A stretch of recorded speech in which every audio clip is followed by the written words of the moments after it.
고종 황제가 맨 처음 했던 말은 거기 어디 예수 믿는 사람 없습니까? 고종 황제가 가장 위험한 순간에 했던 말은 거기 어디 예수 믿는 사람 없습니까? 예수 믿는 사람을 맨 처음 찾았다 라고 하는 것, 이것이 첫 번째 우리가 함께 듣게 되는 첫 번째 사건이고요. 두 번째는요, 1899년입니다. 3월 1일 대한 그리스도인 회보에 실린 하나의 사건이 있었습니다. 조선 왕조 만력은요, 이 당시는 기독교가 처음 들어올 때 매간매직이 아주 심했던 모양입니다. 모든 관직들은 돈을 주고 매매를 했습니다. 어떤 사람이 돈을 주고 관직을 샀습니다. 그런데 이 사람이 발령받은 지역이 북도 군수였습니다. 북도 군수라고 하면 오늘말로 하면 평안북도를 말합니다. 이 사람이 더 힘센 사람을 찾아가가지고 내 임지를 옮겨달라고 얘기합니다. 임지를 영남고을로 옮겨달라고 얘기합니다. 영남고을은 오늘날의 경상도 쪽이 되겠죠. 이유인즉슨 이 당시 평안북도는 예수 믿는 사람들이 가장 많은 곳이었습니다.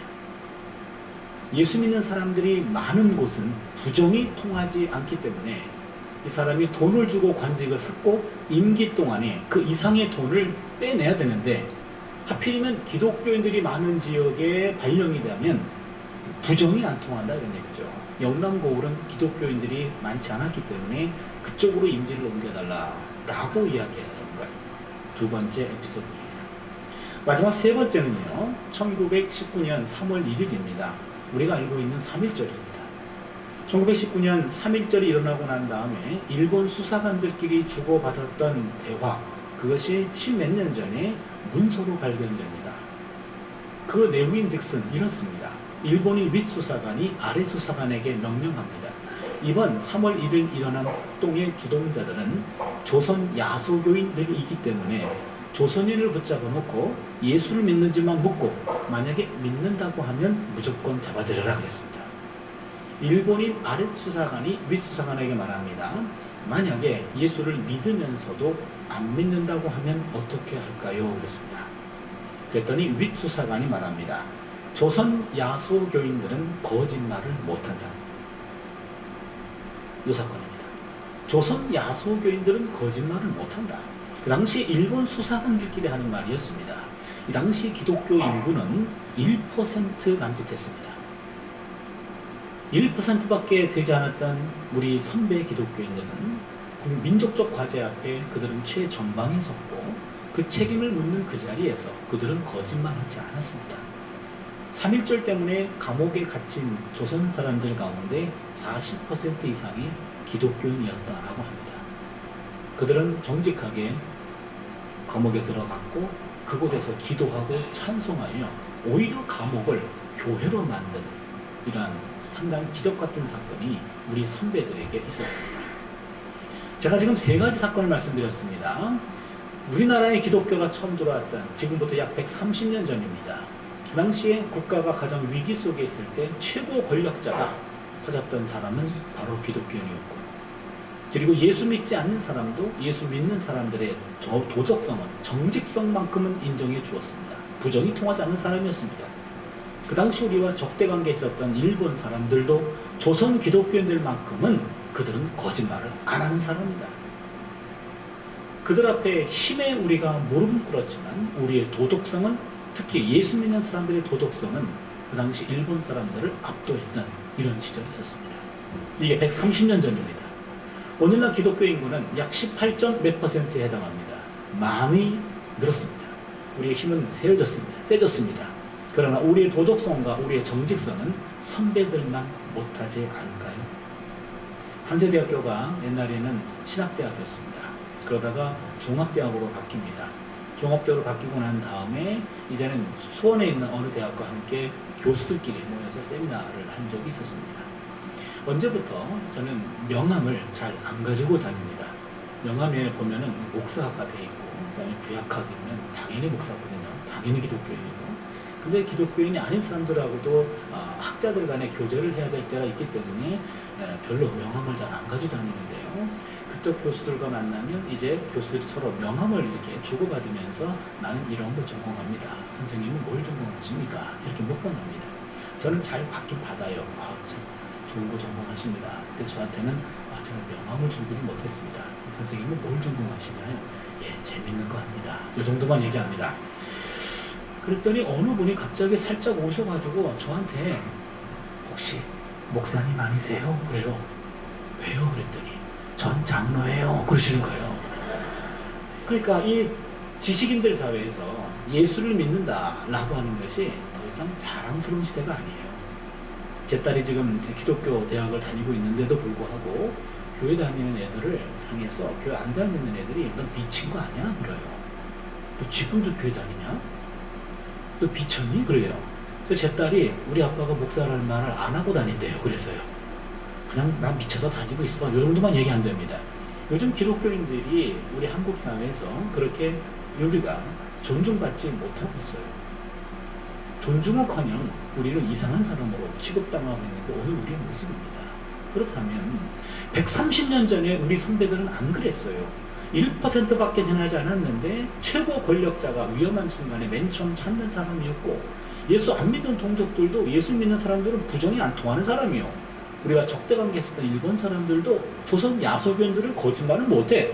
이런 전통이 있었는데 왜 지금 우리는 이 모양이 됐나요? 예수 믿는 사람, 안 믿는 사람이 우리의 도덕성 인정하지 않아요. 저 사람은 예수 믿는데도 믿을만해. 이런 얘기해요. 저 사람은 예수를 믿는데 그래도 믿을만하대. 예수를 믿는 사람들이 믿을만하지 않다는 게 거의 상식입니다. 그러면은 100년 전에 있었는데 오늘 우리에게 잃어버린 것이 무엇인가? 그것 중에 하나를 우리는 예언자의 영성에서 한번 찾아보려고 합니다. 오늘 본문 말씀은 굉장히 유명한 말씀입니다. 1977년입니다. 1월 20날 지미 카터 미국 대통령이 취임식할 때 일어난 광경인데요. 미국 대통령 취임식은 전 세계가 주목합니다. 취임식 할 때 대법관 앞에서 손을 들고 선서를 해요. 그때 어려서부터 읽었던 성경을 가지고 와서 성경 구절 한 구절을 읽는 순서가 있어요. 이때 지미 카터는 미가 6.8절을 읽었습니다. 전 세계가 보는 앞에서 사람아 주께서 사는 것이 무엇임을 내게 보이셨나니 오직 정의를 행하며 인자를 사랑하며 겸손히 하나님과 함께 행하는 것이 아니냐, 이 말씀을 읽었어요. 원래 유명한 말씀인데 이 유명한 말씀이 아주 결정적인 순간에 선포되자 전 세계인들에게 이 말씀은 거의 각인되었습니다. 근데 혹시 여러분들 중에 이 말씀을 오늘 처음 듣는 분이 계실는지 모르겠어요. 우리나라에서 미가서를 연구해가지고 박사학위 받은 사람이 딱 한 사람이 있습니다. 그 사람이 바로 저입니다. 그래서 제가 설교할 기회가 있다면 미가서 설교를 해야 되는 게 저의 의무이기도 해요. 만약에 미가 설교를 게을리했다가 나중에 하늘나라 가서 미가 선배한테 혼날 것 같아요. 너는 조선 사람 가운데 내 이름 팔아가지고 박사학위 받은 첫 번째 사람인데 네가 필요할 때는 뻔질나게 나를 찾더니 목적을 이루고 나서는 날 외면하더라, 이렇게 욕도 먹을까봐 미가 말씀을 전하는 것을 저의 의무로 알아요. 왜 미가 말씀이 중요한지 우리가 한번 보려고 합니다. 미가 6장 6절에서 8절 말씀은요, 예배자가 성소에 들어갈 때 성소 앞에 서 있는 제사장에게 하는 질문이에요. 보세요 여러분, 6장 6절입니다. 내가 무엇을 가지고 야훼 앞에 나아가며 높으신 하나님께 경배할까? 내가 번제물로 1년 된 송아지를 가지고 그 앞에 나아갈까? 야훼께서 천천의 순양이나 만만의 강물 같은 기름을 기뻐하실까? 내 허물을 위하여 내 맏아들을 내 영혼의 죄로 말미암아 내 몸의 열매를 드릴까요? 지금 예배자는 아주 순수한 예배자입니다. 하나님 앞에 섰습니다. 성소에 들어가려고 하는데 성소 앞에 서는 제사장에게 묻습니다. 내가 무엇을 가지고 야훼 앞에 나아갈까요? 여러분, 하나님께 예배하러 올 때 우리 빈손으로 오지 않잖아요. 예배를 드릴 때 반드시 예물을 가져오게 돼 있지 않습니까? 헌금을 우리가 드리잖아요. 이 예배자도 헌금을 드릴 준비가 돼 있어서 하나님, 내가 하나님 앞에 올 때 뭔가를 드리고 싶은데 드려야 되는데 무엇을 드릴까요? 번제물로 1년 된 송아지를 한 마리 드릴까요? 1년 된 송아지는요, 여러분 비고가의 제물입니다. 여러분 교회 올 때마다 송아지 한 마리씩 같이 세워보면은요, 자주 오기 부담스러울걸요. 그렇잖아요. 비싼 제물입니다. 하나님, 비싼 제물을 드릴까요? 이 예배자는요, 순수해서 정말로 뭔가를 하나님께 드리고 싶었던 거예요. 하나님이 원하시면 드릴 준비가 되어 있습니다. 아니면 천천의 순양이나 만만의 강물 같은 기름을 기뻐하실까? 아니면 비싼 제물을 아니더라도 조금 싼 제물이라 할지라도 하나님 많은 걸 드릴까요? 아니면 내 허물을 인하여 내 맏아들을 하나님께 드릴까요? 아브라함이 이삭을 바치듯이 하나님 원하시면 내 자신마저도 바칠 수 있습니다. 이런 예배자입니다. 여기서 1년 된 송아지는 번제를 말합니다. 천천의 순양이나 만만의 강물 같은 기름 소제를 말합니다. 내 허물로 인하여 내 맏아들을 드릴까요? 속죄제를 말합니다. 하나님 번제를 드릴까요? 아니면 소제를 드릴까요? 아니면 속죄제를 드릴까요? 이때 6장 8절은 제사장이 그 사람의 상황을 봐서 오늘은 번제를 드리세요, 오늘은 소제를 드리세요, 오늘은 속죄제를 드리세요 라고 일러줘야 됩니다. 그런데 6장 8절에서 제사장이 해야 될 그 순간에 예언자 미가가 인터셉한 거예요. 여기서는 제사장의 영성이 아니라 예언자의 영성을 바로 말해주고 있습니다. 미가는 말합니다. 사람아, 주께서 사는 것이 무엇임을 내게 보이셨나니 오직 정의를 행하며 인자를 사랑하며 겸손히 하나님과 함께 행하는 것이 아니냐. 하나님이 당신에게 원하시는 것은 재물 자체가 아니고 바로 당신이요, 얘기합니다. 우리는 여기서 두 가지 영성을 배웁니다. 제사장의 영성도 중요합니다. 하나님 앞에 와서 내 마음을 물질로 표현하여 드리는 그 재물, 그것도 중요해요. 그런데 예언자의 영성은 더 근본적으로 들어가서 재물보다 더 중요한 것은 바로 당신이요 라고 얘기합니다. 바로 당신이요. 하나님은 당신을 원하십니다. 당신이 갖고 있는 그 재물 따져볼까요? 그거 다 내 거거든, 그 말입니다. 내가 너 줬거든. 내가 너에게 건강을 줬고 일자리를 줬고 그것을 얻어낼 수 있도록 모든 것들을 배려했어. 알고 보면 내 거요. 근데 그 중에 얼마를 드린다고 해서 내가 그것 때문에 넘어가겠냐? 나는 그 물질이 더 중요하지 않고 바로 당신, 너가 중요해, 그겁니다. 그게 예언자의 영성이에요. 그럼 어떤 나를 원하시는가? 세 가지를 행하는 나입니다. 첫 번째를 보세요. 오직 정의를 행하며. 한번 따라할까요? 오직 정의를 행하며. 예, 정의를 행하는 사람입니다. 이 정의라는 말은 히브리 말로 미시파트라고 하는데요. 이 미시파트라고 하는 말이요. 이 말은요, 한마디로 얘기하면 정의를 행한다. 이 말은 약자들의 권리를 보호한다, 그 말입니다. 약자들의 권리를 보호해 주는 것, 이게 정의를 행하는 겁니다. 정의를 재는 척도는요, 그 공동체가 약한 사람들을 얼만큼 배려하고 있는가, 얼만큼 고려해주고 있는가, 그것이 바로 정의로운 공동체인지 아닌지를 가늠해주는 척도가 됩니다. 자, 1988년도에 독일 유학을 갔다 그랬죠. 그때 가가지고요, 제가 그동안 보지 못했던 아주 새로운 광경을 보고 깜짝 놀랐습니다. 오체불만족이라고 여러분 들어보셨죠? 양쪽 손, 양쪽 팔, 양쪽 다리가 짧게 태어난 청년들이, 이런 여자 청년들이 길가에 즐비했습니다. 남자 청년들은 없었어요. 여자만 있었습니다. 그 여자 청년들이 길거리에 즐비해요. 한두 사람이 아니에요. 근데 그 사람들은 보행이 불가능하니까 휠체어를 탑니다. 휠체어를 또 조종할 수가 없어요. 그러니 건장한 남자들이 하나씩 붙어 있어요.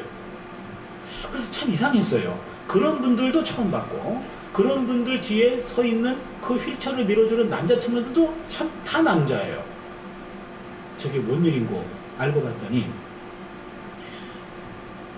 독일 제약회사에서 전 세계적으로 처음으로 피임약을 만들었습니다. 최초로 피임약을 만들었는데 그 피임약의 부작용으로 태어난 여아는 그렇게 태어났습니다. 그래서 그것이 전 세계적으로 문제가 됐어요. 그때 태어난 여자 아이들이 자라서 20대가 그렇게 된 겁니다. 그것 때문에 제약회사에서 그 여자아이의 일생 필요한 재정적인 걸 책임집니다. 죽을 때까지. 그리고는요, 그 여학생이 휠체어를 타야 되기 때문에 휠체어를 밀어줄 그 건장한 남자 청년들을 평생 국가에서 책임져 줍니다. 시빌 디스트라 그래가지고 우리말로 하면 공익요원이에요. 공익요원. 공익요원이란 군대를 갈 건지 국가가 지정하는 곳에 가서 특정한 기간 동안에 봉사하는 겁니다. 그 청년들이 그 여자 청년의 손과 발이 되어주는 거죠. 그렇게 그 여자 청년들의 표정이 굉장히 밝아요.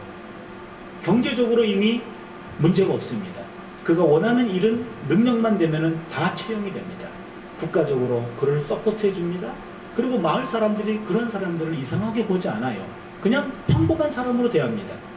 그러기에 그 밝은 모습과 그 독일 사람들의 그런 의식, 이것이 저에게 충격이었습니다.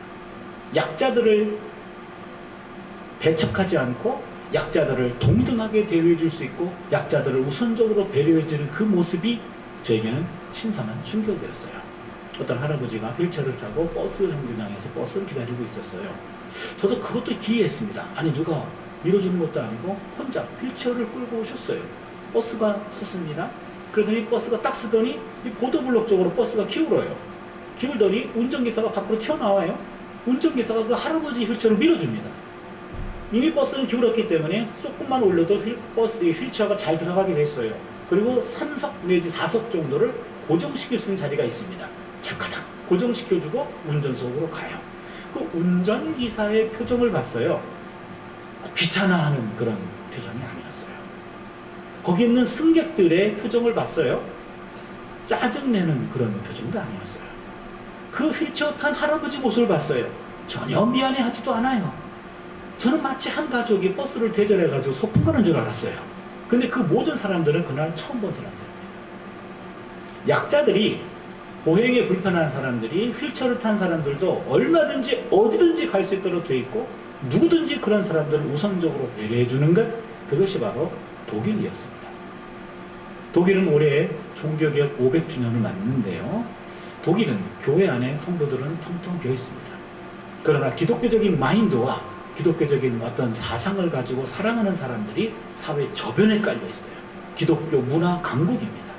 예수 믿는 사람들은 교회 안에는 별로 없지만 일상 삶 속에서 예수 믿는 사람으로 살아가는 그런 찬란한 전통이 있는 것을 보면서 독일은 기독교 강국이구나 라는 걸 깨달았습니다. 여러분, 정의를 실천하는 사람은요, 자기 이익이 기준이 아닙니다. 정의를 실천하는 사람은요, 자신의 편리함에 따라 일의 우선순위를 결정하지 않아요. 정의를 실천하는 사람은요, 욕망을 기준 삼지 않습니다. 정의를 실천하는 사람은요, 항상 하나님의 뜻을 먼저 묻습니다. 예수님이라면 어떻게 하셨겠는가? 그것부터 물어요. 기준이 내가 아닙니다. 내 안에 있는 그리스도가 기준이 되고 항상 하나님을 먼저 의식합니다. 하나님의 마음이 집중된 것, 구약의 십계명이고요. 예수님의 마음이 집약된 것, 마태복음 5장, 6장, 7장 산상수훈입니다.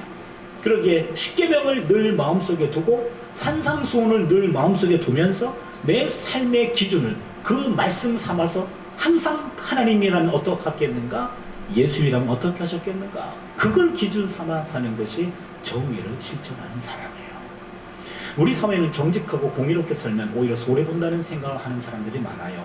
부분적으로요, 혼자 정직하고 혼자 공의롭게 살면 어려움 당하는 경우도 있고 손해보는 경우도 종종 있는 것 같습니다. 그러나 하나님의 자녀인 그리스도인이라면 눈 앞에 있는 이익 때문에 눈 뒤에 있는 하나님을 외면해서 되겠습니까? 눈 앞에 있는 물질과 눈 뒤에 있는 하나님을 맞바꾸는 어리석은 그리스도인들이 종종 우리 눈에 띕니다. 그동안 한국 기독교는요, 믿음으로 구원받습니다. 이것만 강조한 나머지 믿고 난 다음에 어떻게 살아야 되는지 이것들에 대해 상당히 등한시해 왔습니다. 그렇다고 우리는요, 예수님의 준엄한 경고에 귀를 기울여야 됩니다. 마태복음 5장 20절을 보시면 내가 너희에게 이르노니 너희 의가 서기관과 바리새보다 더 낫지 못하면 결단코 천국에 들어가지 못하리라. 너희 의, 디카이오스네, 헬라어로 그렇습니다. 이 말이 구약에 있는 아까 미슈파트란 말과 비슷한 말이에요. 동의어입니다. 그렇다면요, 우리가 의로운 삶을 살아내지 못한다면 우리는 천국 백성 될 수 없다, 그런 얘기예요. 무서운 얘기입니다. 천국 백성 되는 것은 그냥 입으로 고백하면 끝나는 건 줄 알았는데 그거는 시작이에요. 구원의 시작이고 구원의 완성을 향해 갈 때 바로 약자들을 우선적으로 배려하는 하나님의 마음과 예수님의 마음을 내 마음속에 담고 그것을 실천해내는 그 모습이 우리에게 있어야 우리는 천국 백성으로 살아가게 되는 줄로 믿습니다. 두 번째입니다. 한번 따라할까요? 인자를 사랑하며. 여기 인자라는 말은요, 인자, 숙자, 말자 할 때 인자는 아닙니다. 여기 인자라는 말은 히브리 말로 이게 크악세드 그러는데요. 이게 발음이 아주 고약합니다. 크악세드 이렇게 해서 이게 이 히브리어 발음이요. 우리 이 목사님 다 잊으셨죠? 예? 아직까지 기억하는 목사님들은 좀 이상한 목사님들이에요. 나나 기억해야죠. 저는 맨날 히브리어 가르치고 히브리어 원문 보고 이러다 보니까 저는 좀 기억해야 되고요. 히브리어 발음 보면은요, 이게 목젖을 막 긁어요. 그래서 아브라함의 하나님, 이삭의 하나님, 야곱의 하나님, 우리 부드럽게 넘어가잖아요.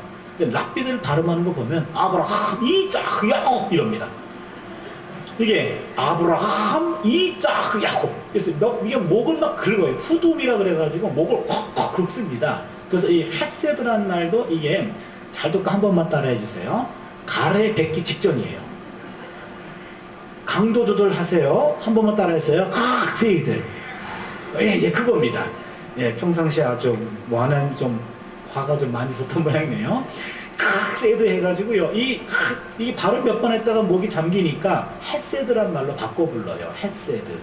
요 헤세드란 말이 바로 인자라는 말인데, 요 인자라는 말은요, 우리말 성경에 인애라는 말로도 번역이 되고요, 은혜라는 뜻도 갖고 있고요, 자비라는 뜻도 있고, 긍휼이라는 뜻도 있어요. 한 13가지 정도가 돼요. 헤세드라는 용어가 굉장히 의미폭이 넓어요. 헤세드를 제가 곰곰이 한번 따져보니까 헤세드를 한마디로 정리한다면 이렇게 정리할 수 있습니다. 남편과 아내 사이에서 마땅히 지켜야 할 바를 지킴, 아버지와 아들 사이에서 마땅히 지켜야 할 바를 지킴, 친척 사이, 친구 사이, 윗사람과 아랫사람, 손님과 주인, 인간관계 속에서 마땅히 지켜야 할 바를 지킴. 우린 이것을 도리라는 말을 많이 사용합니다. 그게 인간의 도리가 그러면 안 되지, 부부간에 그러면 안 되지, 아이고 부모님께 그러면 안 되지, 친구간에 그러면 안 되지, 이런 도리라는 말, 이 헤세드라는 말은 도리라는 말과 아주 유사합니다. 근데 인자를 사랑한다 라는 말은 인간적인 도리를 사랑하는 거예요. 기쁨으로 감당하는 겁니다. 하나님에 대한 신자의 도리가 있어요. 그 도리를 억지로 하는 것이 아니라 기쁨으로 하는 거예요. 인간관계 속에서 도리가 있습니다. 그 도리를 억지로 하는 것이 아니에요. 기쁨으로 하는 겁니다. 기꺼이 하는 거예요. 내게 주어진 도리를 기꺼이 감당하다. 그것이 인자를 사랑하는 겁니다. 하나님에 대한 신실한 모습, 신앙인으로서의 모습을 살아내는 것, 그게 헤세드를 사랑하는 거고요. 인간관계 속에서의 관계 속에서 그것을 충실히 해내는 것, 그게 헤세드를 사랑하는 겁니다. 인간들은 관계적 존재입니다. 여러분, 인간은요, 하나님과 관계를 맺고 있고, 그리고 자기 자신과 관계를 맺고 있고, 그리고 타인과 관계를 맺고 있고, 그리고 자연과 관계를 맺고 있죠. 사중 관계를 맺고 있어요. 인간은 하나님으로부터 왔고요, 자기 자신은 또 하나고, 그 다음에 다른 사람도 여러분 원래 한 사람이었죠. 그 사람에게서 갈비를 뜯어다가 또 한 사람 만들어서 남아있는 게 남자고 새로 만들어진 게 여성이었잖아요. 그러니까 모든 인간은 원래 하나였습니다. 또한 인간은 또 자연으로부터 왔어요. 땅으로부터 왔습니다. 하나입니다. 모든 것이 하나였는데 인간이 하나님께 불순종하자 최초로 인간이 하는 행동은 자신을 부끄러워합니다. 하나님과 멀어지자 자기 자신과도 멀어집니다. 그래서 여러분, 나와 나 자신의 관계, 이것도 중요합니다. 내 안에 내가 너무나 많은 것 같아, 뭐 기타 노래 있잖아요. 그렇죠? 내 안에 내가 너무나 많은 것 같아, 내가 누군지 모르겠어요. 그런 데가 있어요. 또 왜 그러냐 그러면은, 교수님 내가 미쳤어요. 내가 그렇고 어떻게 내가 그 이유를 모르겠어요. 내가 미쳤나 봐요. 그러면은, 아 그래, 미친 너가 네 안에 있구나. 그러니까 내가 모르는 또 다른 나가 내 안에 있을 수 있어요. 그래서 나와 내 자신이 분열된 거예요. 그렇게 되자 이제는 나와 타인과의 관계도 끊어졌어요. 최초의 창세기 3장 12절을 보시면 하나님이 주신 이 여자가 내게 주므로 내가 먹었나이다. 최초의 부부싸움 본문이잖아요. 그렇죠? 아내와의 관계도 멀어졌습니다. 그리고 땅이 저주를 받아요. 땅과의 관계도 끊어졌어요. 모든 게 다 끊어진 게 타락입니다. 그렇다면 구원이란 뭡니까? 이 사중관계가 원래로 관계로 회복되는 거예요. 인간과 하나님의 관계가 하나가 되기 위해서 이미 관계가 너무 멀어졌어요. 그래서 누구도 중보할 수 없습니다. 그래서 하나님 쪽에서 인간의 몸을 입고 오신 분이 계셔요. 그분 때문에 우리가 하나님과 우리가 화해가 됩니다. 바로 예수의 보혈의 능력으로 우리가 화해가 됐어요. 화해가 되자 하나님의 자녀가 되었잖아요. 자녀가 된 순간부터 우리는 나에 대한 이해가 달라져야 됩니다. 75억 인구 가운데 나란 사람은 한 사람밖에 없어요. 예수께서 당신의 피를 흘리시면서까지 살려줄 만한 가치가 있는 게 나예요. 남들과 비교할 필요가 없습니다. 나는 하나님의 자녀로서 존귀한 존재, 사랑받는 존재라는 자기 자신을 내가 받아들이게 됩니다. 자존감이 회복이 돼요. 여러분 자존감 회복이 되면은요 다른 사람과 관계가 부드러워집니다. 여러분 하나님은 오늘의 우리의 모습 그대로 사랑하시는 것 믿으시죠? 이 모습 그대로 하나님이 당신의 자녀 삼은 것 믿으시죠? 예, 그렇다면 여러분 얼굴 가지고 장난하지 마세요. 우리나라 사람들이 가장 성형수술을 많이 한다고 그러지 않습니까? 최근에 온 천국통신에 따르면은요 한국에서 온 여자 성도들 때문에 남자 성도들마저도 천국에 지금 입성을 못하고 있다는 거예요. 이게 딱 왔는데 여자 성도예요. 딴 나라 국민들은요, 딴 나라 백성들은 하나님이 주신 얼굴 그대로 가지고 와요. 근데 어떻게 한국에는 여성 신자들은 분명히 준 얼굴이 있는데 다른 얼굴로 온단 말이에요. 일일이 확인하다 보니까 계속 정체가 돼 있고 죄 없는 남자 성도들 제일 그 뒤에 서가지고 아직도 못 들어간다는 거예요. 그래서 제발 좀 여러분 얼굴 가지고 장난하지 마시고요. 내 있는 이 모습을 하나님이 사랑하시는 걸 믿으시기 바랍니다. 그냥 받아들이세요. 저희 집에 가면 우리 집 세 여인들이 시간 날 때마다 하는 행동이 있어요. 제 머리카락을 셉니다. 아빠 오늘 더 빠진 것 같아 이러면서 세 사람이 아주 심각해요. 아니야 2개 더 빠진 것 같아 4개 더 빠진 것 같아 이런 식으로 머리카락을 헤아리면서 더 뽑는 것 같아요. 제가 보기에는. 그러더니 어느 날 큰딸이 와가지고 아빠 걱정하지 마 내가 다 알아봤는데 500만 원이면 수북히 덮을 수 있대요. 제가 알아봤대요. 한 월에 5,000원이래요. 근데 아빠를 견적을 냈더니 한 500 나온대요. 500은 내가 알바해가지고 벌 테니까 걱정하지 말래요. 다 심어줄 테니까. 그러면서 지들끼리 걱정하는데 그것 때문에 제가 더 빠져요. 내가. 그러다가 찬송가 289장을 함께 부른 적이 있었어요. 찬송가 보니까 289장 보니까는요 머리털보다도 더 많던 죄가 사하여졌네. 야, 이 찬송 보는 순간 얼마나 은혜가 되는지 몰라요. 여러분 나이가 50이 넘어서까지 머리카락이 많은 분들은요 난 그게 다 죄로 보여요. 특히 시커먼 머리가 있으면요 막 눌려있는 것 같아요. 그래서 나이가 50좀 넘었으면은요 좀 의인같이 머리도 좀 빠지고 그래야 됩니다. 휘어지든지 빠지든지 둘 중에 하나 해야 됩니다. 그래서 내 있는 이 모습을 그대로 받아들이려 했어요. 어디다가 죄를 심어요? 그냥 둘 겁니다. 하나님이 그냥 만들어 가시는 대로 뽑아 가시는 대로 아 의인 만들고 있구나 라고 생각하고 그냥 가려고 그래요. 내 있는 그 모습을 여러분 그대로 수용할 수 있기를 바랍니다. 내가 나를 받아들이잖아요. 자존감이 있잖아요. 남들과 관계가 부드러워집니다. 공격적이지 않아요. 비판적이지 않아요. 나도 충분히 사랑받기 때문에 남 사랑받는 거 질투하지 않아요. 관계가 부드러워집니다. 사회도 그래서 관계가 부드러워지고 이 사회도 원래 상태로 돌아가서 구원받아야 되고요. 자연도 마찬가지죠. 여러분 최초 인간 이름이 뭐죠? 아담이죠. 왜 아담이라고 이름을 줬나요? 아담이란 말 자체는 인간이란 뜻이거든요. 창세기 2장 7절에 하나님의 땅의 흙으로 사람을 빚으시고 그 코에 생기를 불어 넣어주시는 생명이 된지라. 봤더니 사이즈가 아담해. 그래서 아담인가요? 여러분 땅의 흙으로 얘기할 때 땅이 히브리 말로 아다마입니다. 아다마. 나이 드신 분들은 아다마 그러면은 소리 머리에 갈지 모르겠어요. 일본 말로 아다마는 머리죠. 그러나 아다마는 히브리 말로 땅입니다. 인간은 땅에서 왔기 때문에 따라고 하자. 아다마에서 왔기 때문에 아담이 된 겁니다. 땅과 인간은 어근이 같아요. 인간은 땅에서 왔어요. 땅 파먹고 삽니다. 나중에 땅 속으로 들어갑니다. 그리고 인간과 땅은 하나라는 얘기입니다. 모든 것들이 하나가 됩니다. 이게 바로 구원입니다. 그러게 인간 관계 가운데 하나님하고 관계가 가장 중요해요. 왜냐하면 이것이 끊어지자 나 자신과의 자아가 분열이 됐어요. 자존감이 상실됐습니다. 타인과의 관계가 끊어집니다. 자연과의 관계가 끊어집니다. 그러게 하나님과의 관계가 이어져야 나머지가 다 이어질 수 있어요. 그런 면에 있어서 하나님과의 관계가 중요합니다. 그러나 그것만이 다가 아니에요. 하나님과 관계 회복을 영혼 구원이라고 표현하죠. 나 자신의 자존감 회복, 내적 구원입니다. 사람들과의 화해, 사회 구원입니다. 자연과의 화해, 자연 구원입니다. 그렇다면 하나님이 만들어 놓은 모든 우주는 다 하나님이 원래 만들어 놓은 상태로 돌이켜야 됩니다. 그게 바로 구원이죠. 그러기에 관계 속에서 하나님과의 관계와 모든 관계가 다 중요하다라는 말씀이죠. 제가 저 개인에게 햇세드를 한번 적용해 봤어요. 나의 햇세드, 나의 도리가 무엇이겠나. 제가 활동하는 지역은 세 군데인 것 같아요. 직장, 학교. 그 다음에는 교회, 그 다음에 가정. 요 세 가지가 제가 주로 활동하는 데시죠. 요 활동하는 곳마다 세 가지 도리가 있더라고요. 먼저 학교, 교수입니다. 교수는 세 가지 도리가 있습니다. 첫 번째, 연구를 많이 해야 됩니다. 학생들은요, 지들도 공부 안 하면서 공부 안 하는 교수를 어찌 그리 잘 알아보는지 모르겠어요. 그래서 교수들은 열심히 연구해야 됩니다. 두 번째는요, 잘 가르쳐야 됩니다. 교수 말 그대로 교수, 가르치는 사람이잖아요.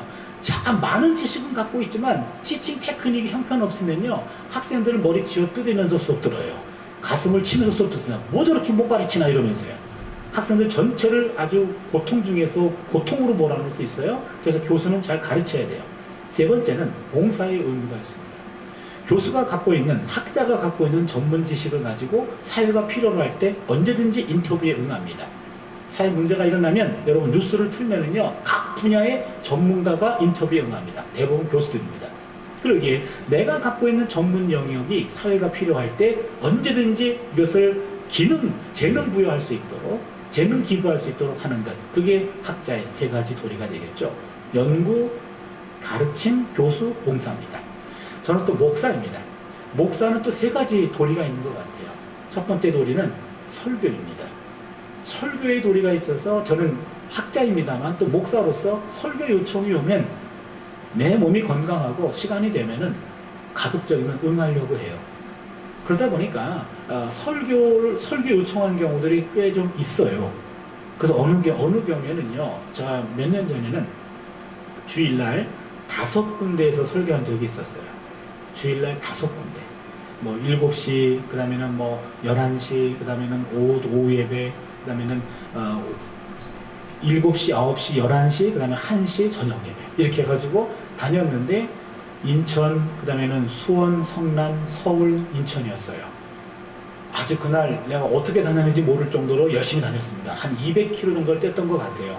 밥모션도 없어가지고 한 손에 핸들 잡고 한 손에 김밥 물고 다녔어요.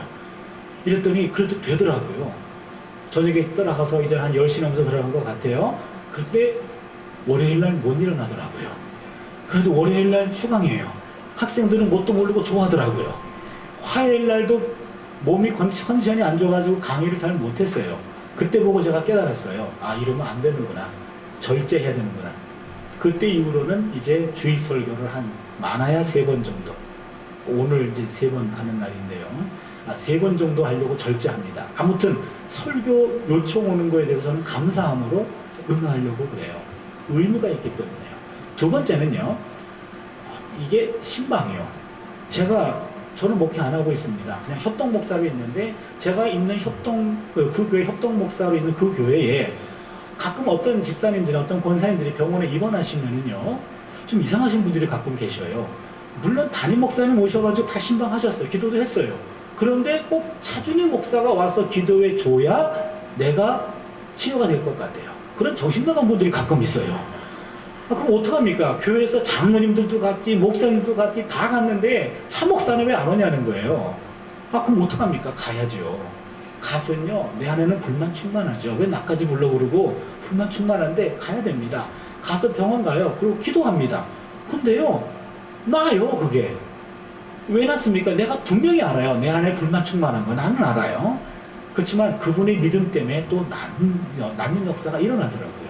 그렇다면 내가 무엇이 간데 병원에 계신 분이 차 목사님 기도 한번 받으면 나을 것 같아 라고 한다면 만사를 제쳐보고 가야 되겠죠. 목사로서 두 번째, 신방의 도리가 있는 것 같아요. 마지막 도리는요, 상담입니다.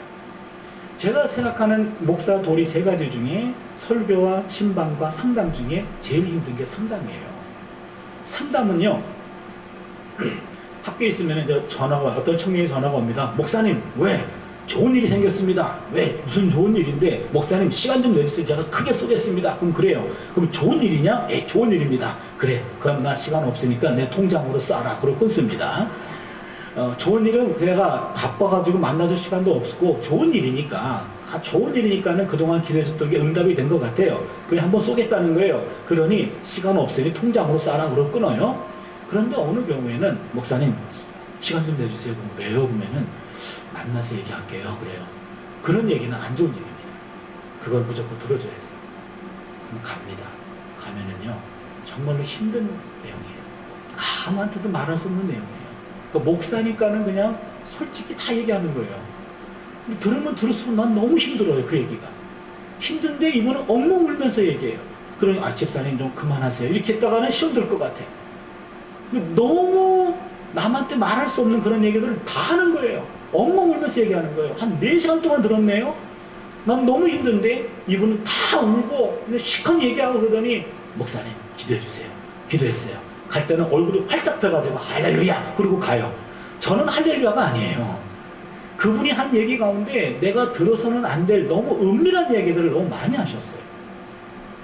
근데 도대체 나는 혼자 감당이 할 수 없는 내용들이에요. 누군가에게 말하지 않고서는 내가 너무 힘들어요.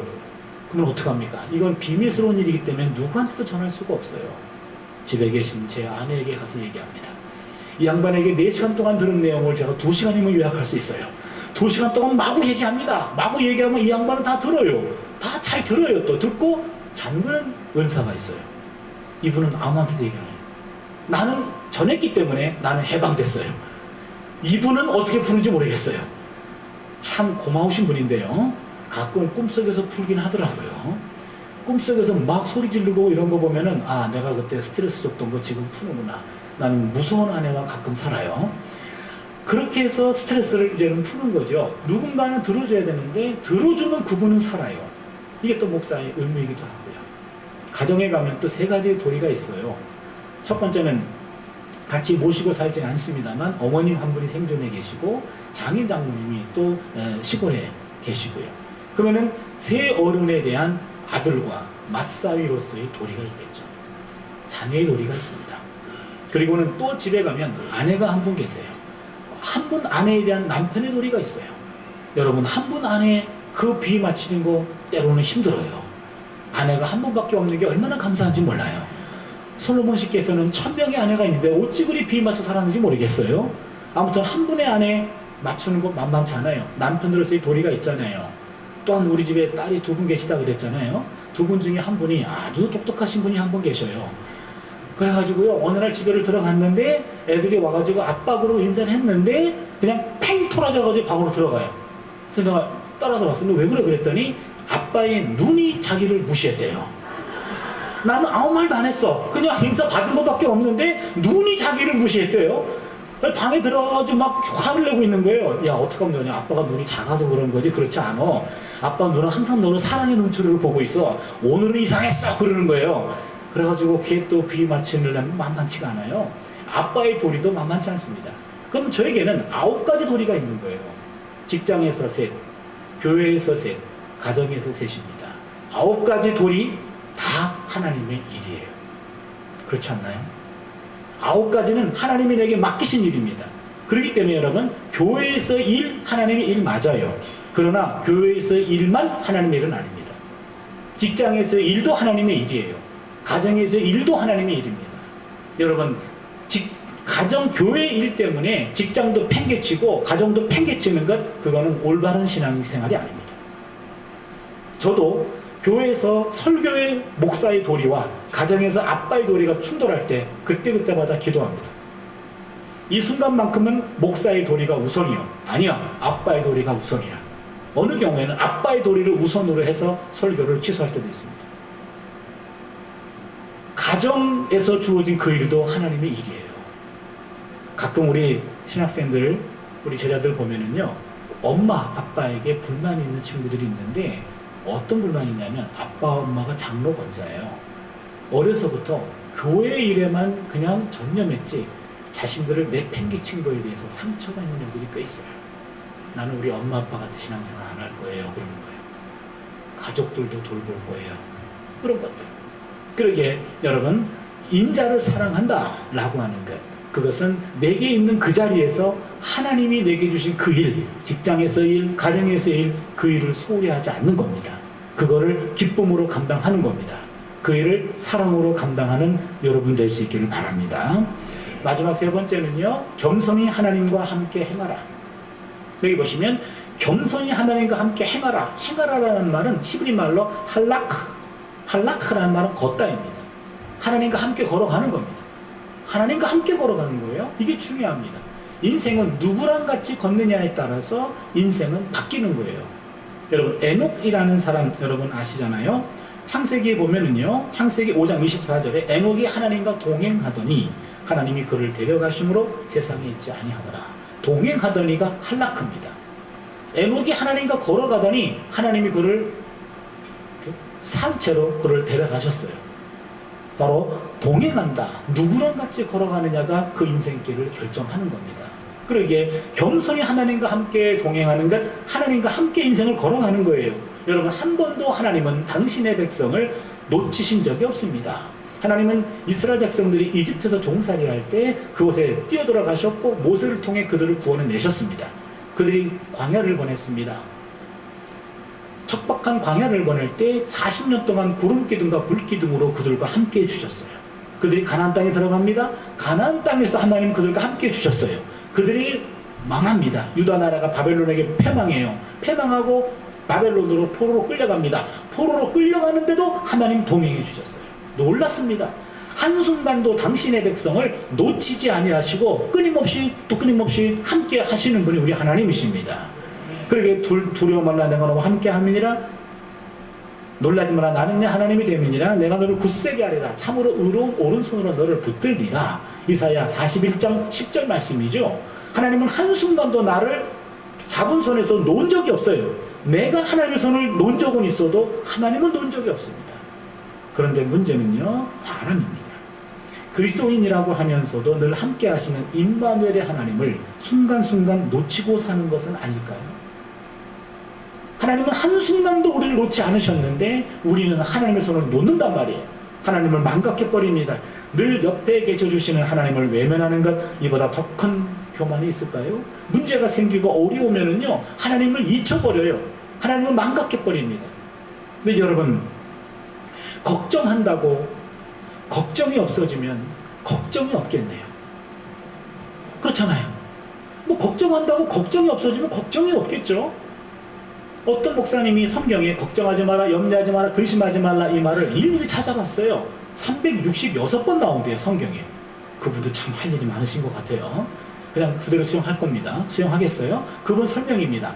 매일매일 염려와 걱정과 근심이 없기 때문에 사람들이 매일 염려하고 걱정하고 근심하니까 오늘도 염려하지 말라, 내일도 근심하지 말라, 모레도 걱정하지 말라, 매일매일 그런다는 거예요. 근데 366번이래요. 1년은 365일인데 곰곰이 생각했더니 4년에 한 번 돌아오는 윤달이 있잖아요. 그날도 걱정하지 말라는 거예요. 2월 20일도 걱정하지 말라는 거예요. 제가 잘 아는 분이, 제가 잘 아는 사람이 한 분 계시는데 매일 걱정해요. 매일 염려합니다. 그러더니 갑자기 여보, 오늘은 걱정이 안 돼. 근데 그게 더 걱정이야. 그러는 거예요. 매일 걱정하다가 갑자기 걱정이 안 되니까 더 걱정되는 모양이에요. 그래서 내가 그냥 하시던 대로 하세요. 그랬어요. 근데 여러분, 걱정과 믿음은 공존할 수 없습니다. 죄송한 말씀입니다만 믿음이 약해서 걱정하는 게 아니라 믿음이 없어서 걱정하는 거예요. 교만해서 걱정하는 거예요. 옆에 있는 하나님을 완전히 무시하기 때문에 걱정하는 거예요. 힘들고 어려울 때, 야, 너는 뭔 일이냐? 그러면 하나님, 내가 지금 바쁘거든요. 내가 지금 이 문제를 해결하고 나서 하나님께 보고할게요. 아니, 내가 좀 도와줄게. 하나님, 이건 도와줄 수 있는 차원이 아니니까 좀 가만히 좀 계세요. 내가 좀 바쁘거든요. 이게 교만이에요. 겸손히 하나님과 함께 행하라는 말은 어떤 문제를 닥쳐도 겸손하게 이 문제보다 더 크신 하나님을 놓치지 말라는 거예요. 그래서 여러분, 어떤 순간에도 하나님을 놓치지 마시기를 바랍니다. 개구리 얘기를 혹시 들어보셨나요? 한 마리 개구리가 촐싹촐싹 이렇게 뛰다가 큰 흰 우유통에 빠졌어요. 우유통을 보니까 빠져나갈 방법이 없어요. 이 개구리가 결단합니다. 이왕지사 일이 된 몸, 그동안 먹고 싶었던 우유나 실컷 먹어야 되겠다. 폭풍 흡입하기 시작합니다. 벌컥 벌컥 벌컥 벌컥 배가 올라옵니다. 드디어 배가 뻥 터졌어요. 그 다음날 우유통 주인이 보니까 개구리 한 마리가, 뽀얀 개구리 한 마리가 서거하셨어요. 이 개구리를 주워서 버렸습니다. 그랬더니 또 다른 개구리가 촐싹촐싹하며 또 들어왔어요. 아, 이 개구리는 내일 버려야 되겠네 그랬는데 이 개구리는 어제 개구리하고 달라요. 이 개구리는요, 눈빛이 살아있어요. 이 개구리는요, 뭔가 입을 걸고 뭔가 말을 하고 있어요. 가만히 들어봤더니 주여 삼창을 하고 있네요. 아, 얘는 미쳤구나 싶었어요. 그 다음날 아침에 버리려고 갔더니 이 개구리가 밤새도록 땀을 뻘뻘 흘리면서요, 앞다리와 뒷다리를 휘 저으면서 밤새도록 몸부림치며 기도했던 거예요. 그 다음날 봤더니 주인이 보는 앞에서 그 우리가 치즈가 됐어요. 그러더니 주인이 보는 앞에서 뒷다리에 힘을 주고 우유통을 빠져나갔습니다. 그 개구리는 살았어요. 그래서 그 주인은 그 두 번째 그 개구리 이름을 할렐루야 개구리라고 불렀어요.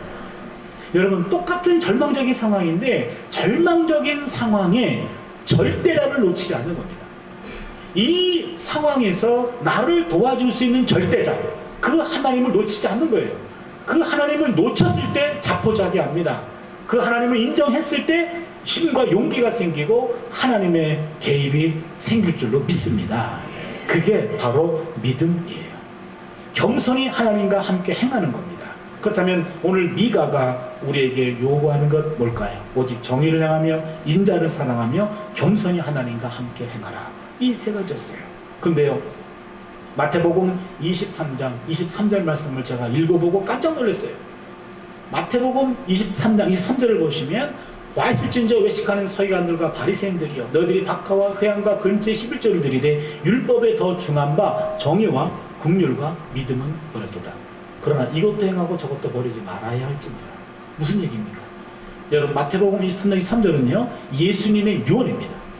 예수님 직접 하신 말씀이에요. 그 당시 종교 지도자들이 박하와 회당과 근처라는 말은요 아주 작은 식물을 열매를 내는 작은 식물이에요. 그것들의 열매를 가지고요 11조를 드리려고 저울질을 하고 있어요. 그건 잘하였도다. 그러나 더 중요한 게 있거든. 정의와 긍휼과 믿음은 버렸도다. 여러분, 정의와 긍휼과 믿음, 미가 6장 8절이죠. 오직 정의를 행하며 인자를 사랑하며, 인자라는 말이 긍휼이란 말도 있다고 그랬죠. 겸손히 하나님과 함께 행하라, 믿음입니다. 그러게 정의와 긍휼과 믿음이라는 말은 예수님의 마지막 유언이었어요. 예수님의 피에는 예언자의 영성이 흐르고 있었어요. 그렇다면 예수님에게는 미가의 영성이 흐르고 있었습니다. 그럼 오늘 우리가 회복해야 될 것 뭘까요? 바로 예언자의 영성이에요. 우리 한 사람 한 사람이 예언자의 영성으로 거듭나야 됩니다. 우리가 있는 일상에서 정의를 행하고 긍휼 그리고는 믿음을 세워갈 때 바로 거기서 피어나는 것이 정직의 열매라고 얘기할 수 있습니다. 한 가지 얘기하고 말씀을 마치겠습니다.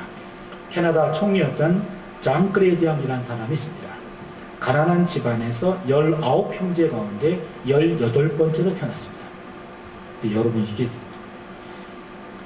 엄마가 19명 낳을 수 있나요? 이 집은 19명을 낳았어요. 이게 분명히 사람인데. 그러다 보니까 18번째입니다. 장크레디 양이 선천적으로 한쪽 귀가 잘 안 들렸어요. 안면이 근육마비가 돼가지고 입이 삐뚤어져 있어서 발음이 늘 어눌했습니다. 이런 신체 장애를 갖고 있었던 장크레디 양은 1993년에 캐나다 총리로 선출된 다음부터 연거푸 3번에 걸쳐 총리가 됩니다. 하지만 총리가 신체 장애를 갖고 있다라는 것 때문에 정치 만화가들의 늘 풍자의 대상이 되었어요.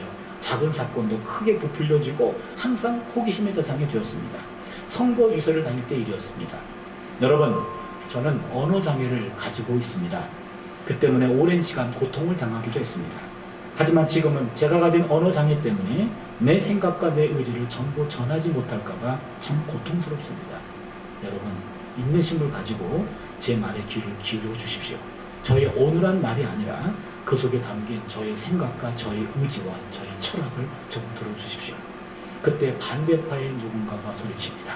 이보시오! 한나라를 대표하는 총리에게 언어장애가 있다는 것은 치명적인 결함입니다. 사퇴하시오! 사퇴하시오! 사퇴하시오!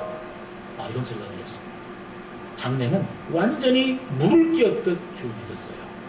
이때 장그레디 양이 어눌하지만 단호한 목소리로 말합니다. 나는 말은 잘 못하지만 거짓말은 안 합니다. 이 말 한마디 했어요. 나는 말은 잘 못하지만 거짓말은 안 합니다. 이 말 한마디에 캐나다 국민들의 마음을 3번 움직였어요. 정치판은 온갖 거짓말, 권모술수 이런 것들이 허용되는 장 아닐까요? 그러나 한 정치인의 정직이 바로 국민들의 마음을 움직였고 3번 그는 총리가 되었던 겁니다. 오늘 우리 한국교회 오늘 나 회복해야 될 것 뭘까요? 시편 51편 10절 말씀. 하나님이여 내 속에 정한 마음을 창조하시고 내 안에 정직한 영을 새롭게 하여 주시옵소서. 130년 전 우리 선배들이 가졌던 영성, 정직한 영성이었어요. 그 정직한 영성을 우리 한 사람 한 사람이 회복하는 놀라운 은혜가 있기를 바랍니다. 기도합니다. 하나님, 이 땅에 기독교 복음이 130년 전에 뿌리를 내렸는데 그 당시 한국 초대교회 교인들은 최고 권력자의 가장 위중한 순간 찾는 대상이 되었고, 예수 믿지 않는 우리 동족들에게도 예수 믿는 사람들의 정직함은 인정이 되었고, 적대관계에 있었던 일본 수사관들에게도 예수 믿는 사람들은 거짓말 않는 사람으로 인정되었습니다. 하나님의 은혜로 한국교회는 부흥했고 번창했고 부피가 많이 커졌습니다. 그러나 우리의 내면은 우리 선배들의 보기에 너무 부끄럽습니다. 하나님, 우리 안에 정직한 영을 허락하여 주시옵소서. 오직 정의를 행하며 인자를 사랑하며 겸손히 하나님을 향하게 하여 주시옵소서. 예수님이 찾는 정의와 긍휼과 믿음을 회복하는 우리 모두가 되게 하여 주시옵고, 이 순간부터 하나님 앞에 정직한 영성으로 거듭나는 우리의 남은 삶이 되게 하여 주시옵소서. 예수님의 이름으로 기도드립니다. 아멘.